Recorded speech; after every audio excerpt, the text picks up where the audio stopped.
Can you hear me David, there? I'm so sorry to hear about the impact on your business. That just must be really such a tough blow, especially at this time of the year. We're seeing a lot of tourism operators obviously now facing a very uncertain few months ahead.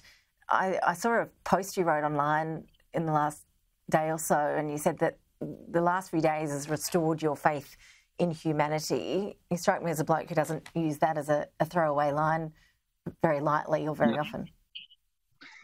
No, well, I love crocodiles, but I don't normally think much of people. But my faith has been restored in the human race. Seeing the amazing community spirit, how people are just, one of the people that amazing guy. I got to mention his name, Gary Mackay, and two others, Chris and Charmaine Norris, went out in their little boats in the wild weather, and they their own places.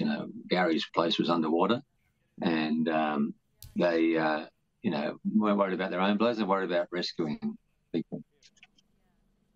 So they just and then later on, after getting their own house blasted in the mud out of their own, or Gary's house, organised a big group of people, including us, to try and help others. And while his own house was drying out, and all his possessions had gone to the tip. And his cows are floated. And he's lost lots of cows. He's a farmer, and he's an amazing man, and he's a real hero.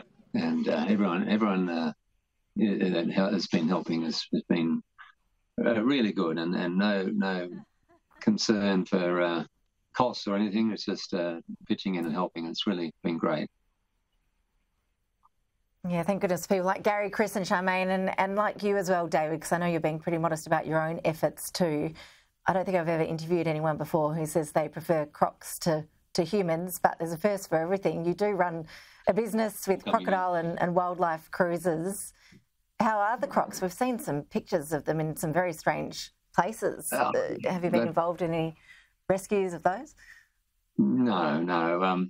The crocs will be fine. They don't like the fast-flowing water, so they'll go to the edges. The edge of the water, edge of the river, is in over the road. They're 4 kilometres away from the normal riverbank, so the crocodiles go to the edge. And sometimes they're seen in unusual places, but they will go back. As the water goes down, they will go back. They're not going to stay in those unusual places, so there's nothing to worry about. And of course, you have to be careful when you're working and travelling around the area because they're there, but they're not a problem, and they don't need rescuing. And unfortunately, they did take one out of a park, but it would have gone back to its own habitat. And when they say rescuing, it's not really rescuing. It's crocodiles heading off to a crocodile farm or a zoo or something. But they just got to leave them alone. They'll go back to their place. They've been through this before, and they will be fine. And we don't have to worry about the crocodiles.